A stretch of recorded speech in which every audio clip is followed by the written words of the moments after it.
Bienvenidos a un nuevo capítulo del Magazine Jurídico. Mi nombre es Juanita y me acompaña mi compañera Carla Sofía. Somos miembros del semillero de investigación Foro y hoy les vamos a hablar sobre las movilizaciones más destacadas que se han vivido este año. Chile. La crisis se desató en el mes de octubre cuando, por recomendación de un panel de expertos del transporte público, el gobierno del presidente Sebastián Piñera decidió subir el precio del pasaje del metro en 30 pesos. A modo de protesta, estudiantes comenzaron a realizar evasiones masivas en el metro para ingresar sin pagar. La situación fue agravándose cuando la violencia se tomó las calles de la capital chilena, con quema de diversas estaciones de metro y buses, saqueo de supermercados y ataques a cientos de instalaciones públicas. El gobierno entonces decretó estado de emergencia, lo que significó el despliegue de los militares, quienes además ordenaron toque de queda.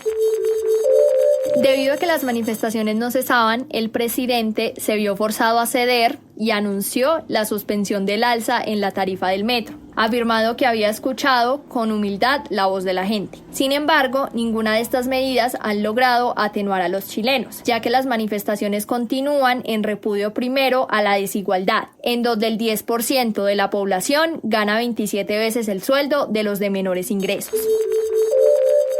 Tenemos también el sistema de pensiones, que es uno de los puntos que más rechazo genera en la sociedad chilena. El modelo fue establecido en 1980 durante la dictadura de Augusto Pinochet y se basa en el ahorro individual de las personas durante su vida laboral y obliga a los trabajadores a depositar cada mes cerca del 12% de su sueldo en cuentas individuales manejadas por entidades privadas conocidas como administradoras de fondo de pensiones. Es decir, si tuviste una buena situación económica y ahorraste una gran cantidad de dinero, tendrás una buena jubilación. En el otro extremo, si no cotizaste lo suficiente porque tu sueldo era bajo, estuviste desempleado o por cualquier otro motivo, tu pensión será ínfima. Por eso, cerca del 80% de los jubilados chilenos recibe una pensión inferior al salario mínimo. Otro punto fue la reducción del aporte estatal a las universidades públicas, que les tocó empezar a cobrar aranceles como manera de mantenerse competitivas con las universidades privadas, lo que llevó a muchos jóvenes a que debieran acceder a costosos créditos para financiar sus estudios. Con relación al sistema de salud, los trabajadores deben cotizar por lo menos el 7% de sus remuneraciones y deben elegir entre hacerlo en el sistema público o privado. El primero es muy criticado por la mala atención en los hospitales y la poca disponibilidad de citas, y el segundo por tratos supuestamente discriminatorios. Bolivia. Tras la realización de las elecciones presidenciales el pasado 20 de octubre, que dieron como ganadora a Evo Morales, provocaron las manifestaciones de los ciudadanos de oposición al acusarlas de fraude electoral. Estos afirman que las autoridades electorales manipularon el recuento de votos a favor del presidente Evo Morales, el líder socialista de toda la nación.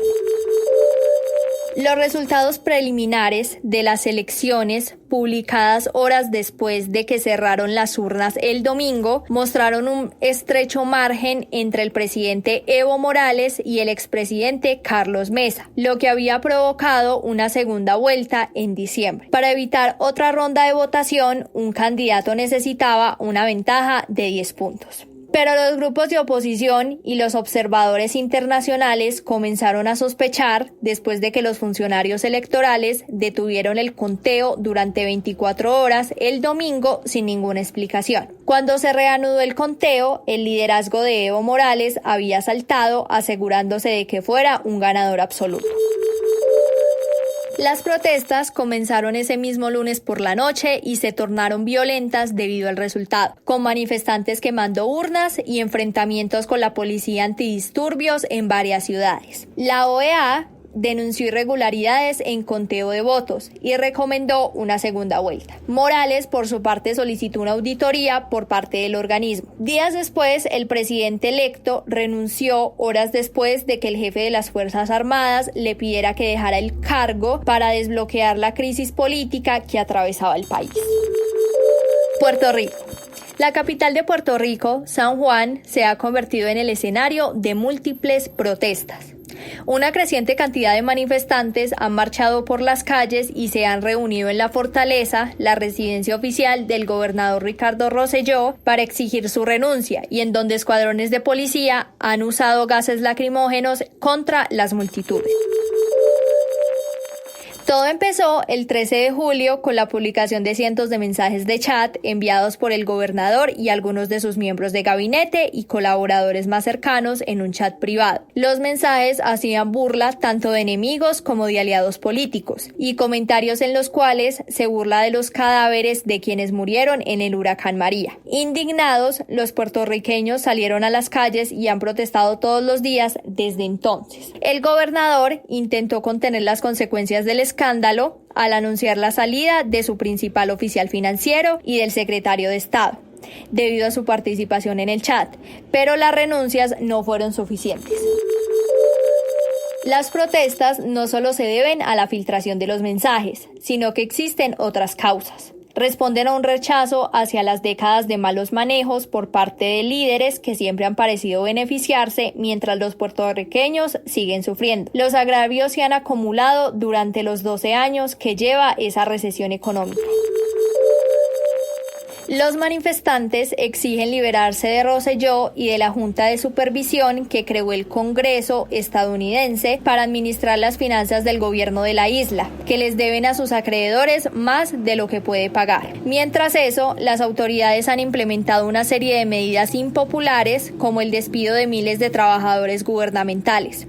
Además, se han producido cortes en los servicios públicos, han aumentado los costos de la matrícula y muchas escuelas han cerrado. Otra razón de las movilizaciones es el desvío de al menos 15.5 millones de dólares federales de los aportes del gobierno de Estados Unidos para la educación y la salud.